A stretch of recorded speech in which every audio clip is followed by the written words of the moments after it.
It's time to plunge into the Reeking Mire, my friends, into the predatory swamps of Lustria, where the Greenskins and Norsca will be hunting each other amongst the temple ruins that dot the continent.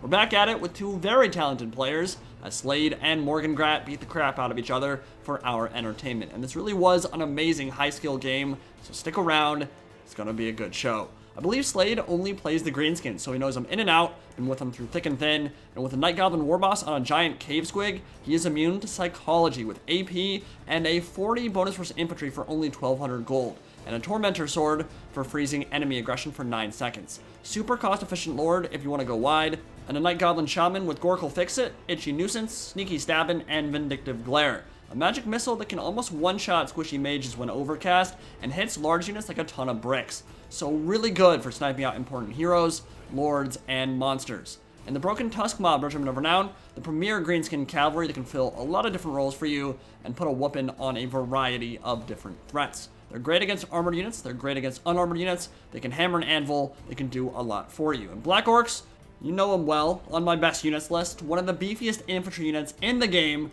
huge weapon strength and immune to terror routing. They can keep the wall anchored when the scary stuff starts coming down for the kill and blow. On the other side of the jungle, we got Throgg the Troll King and the Beasts of Wintertooth. And Norsca rolling deep with Team Jacob on this one. A lot of werewolves and a lot of doggos means they're going to have a lot of mobility and a lot of killing power wrapped up in that speed. And what we're going to see from Morgengrat in this battle is a build that is very focused on hit and run tactics and maximizing regeneration on all his important units. I see a lot of people just throw trolls and skin wolves into the meat grinder against kind of tough opposition, but they can drop really quickly when pressed hard, and it negates one of their biggest advantages, their mobility. Once a model is gone, it's gone forever, so you're never going to regenerate that missing health with Norsca. So if you can keep the skirmishes on the periphery, do some damage with a charge, then disengage, any damage you take can get healed, and you can generate a lot more value out of your units, but you have to be patient. And that is what we're going to have to see from Morgengrat here if he wants to win, because that greenskin line is scary. And you can see out on this side, a lot of K9s, just K9s everywhere. Not much in the way of a front line at all. Just 5 Marauders, Skirmish Cav, Dogs, and Skin Wolves. Those are going to be the real killing power, while the Marauders are basically just going to be the chaff that kind of tie stuff down. In the center, Maws of Savagery and a Shaman with Spirit Leech supporting Throgg, and out on the flanks, a lot of Marauder Cav to do that skirmishing and scouting. Jav Cav and Forest Goblin Spider Rider is going to bump uglies here on the right flank, and Slade is going to have a really nice defensive position to start this battle. 5 Goblin Archers, including the Rusty Heirs, front line of Black Orcs, which is real scary, with the 8 Peak Loonies and Nasty Skulkers in support, while the Broken Tusk Mob chill in the back, hidden from sight. And a lot of speed coming out of the woods right now. They're going to try to cut off those Forest Goblin Spider Riders who are going to charge in. Throgg running forward, and he is going to chunder all over some goblins. Maybe had a bit too much Grey Goose last night, nursing a wicked hangover right now. I know the feel, buddy. And they're going to try to sally forth, and he will escape. Meanwhile, the Forest Goblin Spider Riders are being run over, got a little bit overzealous, chasing after those Marauder Javelins, and they are going to go down, but they'll route the correct way, and it looks like they'll be able to escape relatively unscathed. I mean, they definitely took some damage there, but they'll be able to get out. And Vindictive Glare, going to take down 2 models, rip apart 2 Skin Wolves, and that will be the opening stages of this initial skirmish. A little bit of Jav Fire coming in as well, but it's going to be a very tough approach for Norsca because of all those Goblin Archers. Masked Goblins are really good against Norsca because so much of their stuff is low armor. I mean, think about it. More than half their roster is below 50 armor. And Goblin Archers might be trashed by themselves, but you get 5 of them shooting at the same target. They're going to rack up some serious damage real quick. And that's happening right now. A lot of these Marauder Cav are taking a lot of damage on the way in. Spirit Leech going to go down on the giant cave squig and the Goblin Warboss in the back. And Gorkle Fix-It will hit the entire left flank of Morgengrat. It's going to slow down everything by 48% speed. And the Broken Tusk Mob are going to try to capitalize on that and close in for the kill. Now, they wouldn't be able to win this fight by themselves. There's too much stuff going on over there. But with all that archer support, it could go super well for Slade. But on this side, those Forest Goblin Spider Riders are going to get caught out by some Norscan Warhounds, and they will go down. But this could be a really interesting fight and swing the battle right at the start. If he's able to get into the back of those Skin Wolves, pin them down and shoot them to pieces, that is a lot of the Norseman's killing power going down the drain. And with Gorkle Fix-It down, they're having a really hard time disengaging, but that was a super limp-dick charge from the Broken Tusk Mob. I'm not sure what happened there. And with that, their agency in this engagement has all but disappeared.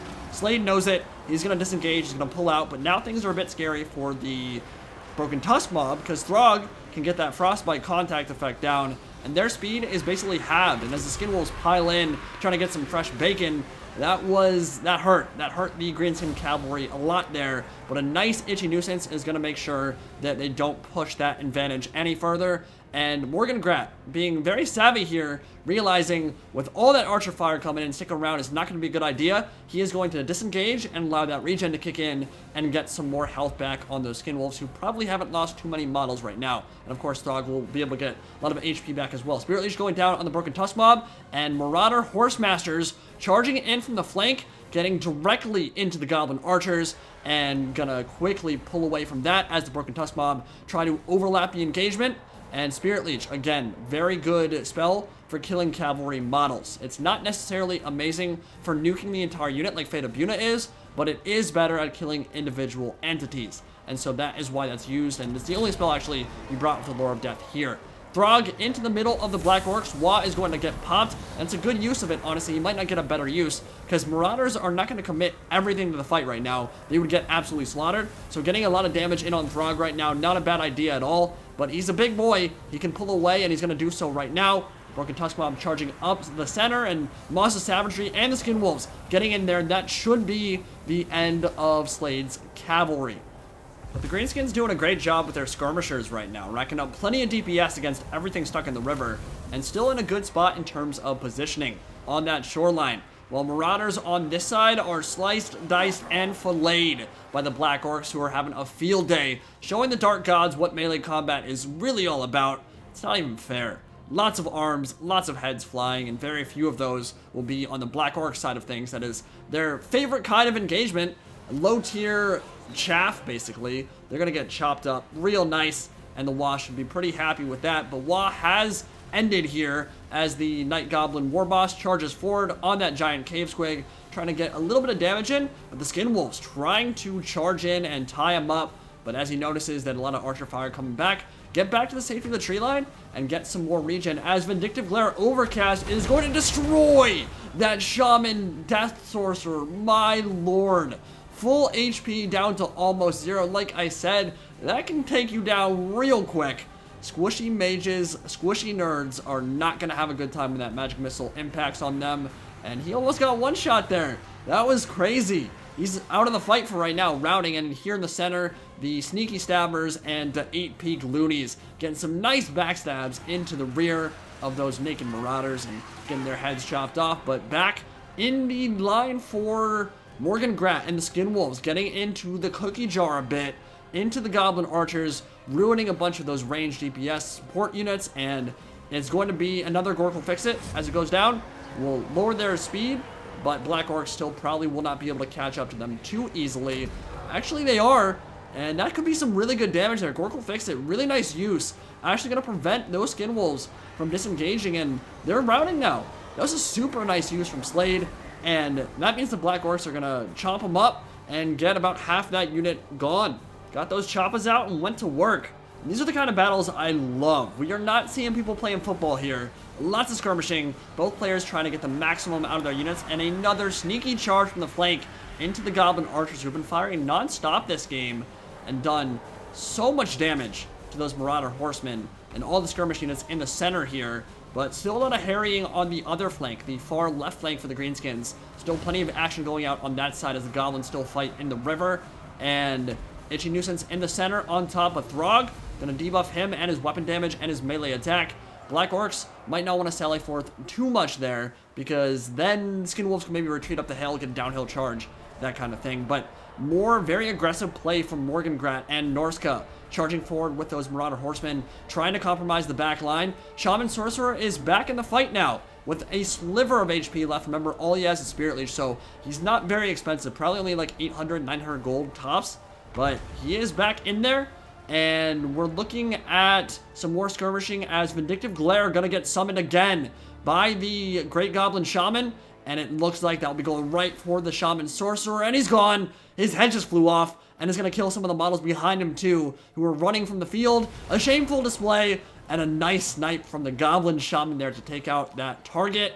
And a hero is dead for Norsca. Really nice magic missile play. Not something you get to see every day, but Greenskins using it very well to their advantage. Norscan Warhounds have had quite a lot of fun so far. They've gotten some good charges into the Goblin Archers, and one thing that you should notice about Norsca's play so far, when he's gotten into the cookie jar and killed some of those archers, he hasn't stuck around and suicided the unit to try and kill off those archers, because it wouldn't be a good trade. He's disengaged, pulled them out, and allowed them to get their charge bonus off again sometime later in the battle when there's more space for them to charge in, and so they get to keep getting used.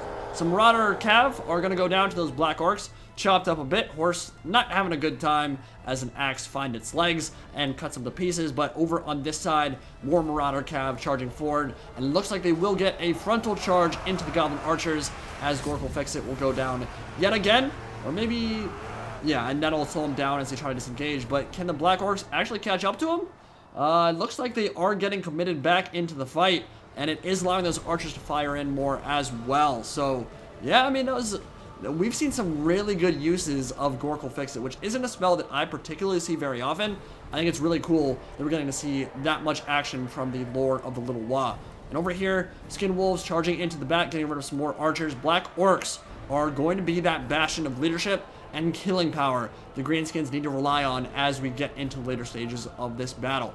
And if I was Slade at this point, probably retreat to the safety of the woods, because those Skin Wolves and those Marauder Cav will be much less effective, and their skirmishing will be much less effective when they fight in there, and it's actually all infantry for the Greenskins. So he is, it seems like, retreating some of his units backwards. Skin Wolves charging in there, going after the Night Goblin War Boss on the Cave Squig, and they will surround him, but Black Orcs are right there, and those Maws of Savagery might not have a very good time if they try to take on Black Orcs in a 1v1 fight there in the woods, because they will get that leadership and, not leadership, the melee combat debuff when they're fighting in the woods. Large units are not quite as effective when they're fighting in the mangroves as they would be out on the open field. And so Black Orcs sallying forward right now, trying to get their hands on something, but if one thing characterizes this Morgengrat build, this Norsca build, it is all about hit and run tactics, and we've seen some amazing play from it so far. Again, another brilliant use of it. Skin Wolves getting into the back of the Goblin Archers, killing what they can, and then pulling away, letting that regen kick in and get their health back. And it's just generating so much more value that way than committing them to a fight against Black Orcs where they would quickly go down. And once those models are dead, you aren't getting them back. There's no real healing spells from Norsca. There's no Invocation of the Hack. Throgg in there and Frost Breath gonna shred those Black Orcs, gonna just sunder them apart, and that will actually cause those units to rout as more charge forward and try to help out their buddies. Again, Norsca will disengage. Wherever the Black Orcs strike, Morgengrat says, hell no, I want none of that. Run the hell away, and he's going to do so. And this Greenskin army is starting to get whittled down a little bit here, but Slade still has so much killing power left in those Black Orcs. They could do so much work for him as long as they can get their choppas on target, and they should be able to do so here. Skin Wolves charging in, gonna get some attacks in. Black Orcs should be able to get some attacks back, but Skin Wolves again disengage and look for another engagement. Maws of Savagery on the other side, going after some archers, and the Squig, that happy little bundle of energy, bounding into the back of some Jav Cav, feasting on their flesh. Horrifying and adorable all at the same time, sending them flying across the map. Really cool attacks, and that will kind of form the impetus to make them escape, because they really don't want to fight him. Wa will get popped a second time now, and that means the Goblin War Boss has been doing a lot of fighting, because that recharge rate isn't so simple for some of the Greenskin Lords to actually get that second Wa off, and that could be important, but not too much of the Norscan line is committed to melee right now against Black Orcs, and that's the biggest thing. If he commits anything to Black Orcs, they will die and die horribly. There's nothing, not even Throgg wants to fight Black Orcs when Wa's popped, and so he'll run away, but that does open the opportunity for Slade to get some rear charges in with the Goblin War Boss on that Cave Squig, and he'll be snacking, he'll be beheading, he'll be munching on that infantry. Remember, he has a 40 bonus versus infantry on that Cave Squig, which is a huge value. Gives him like 80 melee attack against infantry, which is absolutely insane, and that will allow the Black Orcs to kind of overlap and come in to reinforce as the Skin Wolves push forward, Throgg push forward, and maybe seek to get into a final engagement here. But he can pull them apart. He can still use that mobility, and that is kind of been the story of the battle so far, is that all the speed the Norskins have really allowed them to dictate the pace of the engagement. But at the end of the day, all that skirmish fire from the archers has really paid a lot of dividends against the marauders and low armor stuff for Norsca as well. So neither side has a whole lot left. I wouldn't say either has a very clear advantage right now. Definitely mobility on the side of Norsca, and he's still got some skin wolves left for sure. He's still got Throgg left, and he's still got all that regen kicking in. But can they really deal with black orcs on the main line? That's almost all that's left for the Greenskins right now. But does he need anything else? Let's be honest here. Black orcs are terrifying. One of the best infantry units in the game. And it's going to be very tough for Norskins to crack this nut. Maz's savagery, howling for blood, rear charge coming in. Such impressive awareness to realize those black orcs are not facing the right way. And as the marauders come in to support, should allow those skin wolves space to escape and go look for a juicier target, which is exactly how you want to use skin wolves. Take notes on how you've seen them use this battle. This is exactly textbook example of how to use a unit like that and how to maximize that regen and the DPS from a unit like those. Trolls, skin wolves, same kind of principle. It all applies here, but the black orcs are isolated. They need to be presenting a united front if they want to hold back the tides of Norsca. And right now, as more black orcs charge in, they're starting to get the engagement they want, but that rear charge definitely hurt them. And the war boss, very low HP at this point. A lot of wavering on both sides. A lot of the Norskin line is wavering, breaking, and some of it shattering. Throgg coming in with the RKO out of nowhere. 800-pound black orcs getting tossed around like ragdolls. And the primal fury of the Troll King himself unleashed in the face of the Wa. And he will make his stand, carving them up, spinning them out, vomiting everywhere. That's what Throgg likes to do. And some of those skin wolves, those Maz's savagery especially, still around. A half-strength unit of black orcs retreating into the woods. But the war boss has taken so much damage. Nice attack into the rear of those guys. And they're going to try to set up for a final stand here. But it looks like Norsca and Throgg still vomiting ice on his opponents and carving them up. As Norsca continues to push forward, they are going to take the battlefield. Greenskins will rout, and that will be the end. Such great play. Honestly, Slade played really well, but Morgengrat just, like, stole the show there. I mean, he really used a build that is not easy to use at all. Very glass cannon, very reliant on mobility. If you commit too heavily to a fight and get tied down, skin wolves are going to get shredded. I mean, even the armored ones, they're really not meant for those long, dragged-out fights, especially not against black orcs.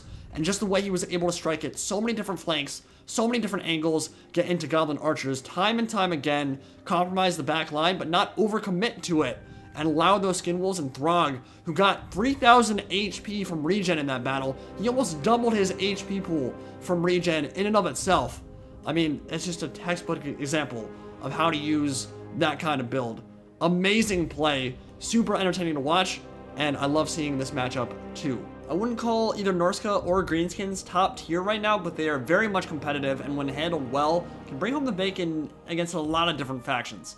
I think Slade could have won that on another day. He's a really good player, but in this clash, Morgengrat was just incredibly impressive to watch, and hands down deserved to win this battle. Just surgical, precise, and his reward was a bunch of mushroom burgers for the doggos in his army.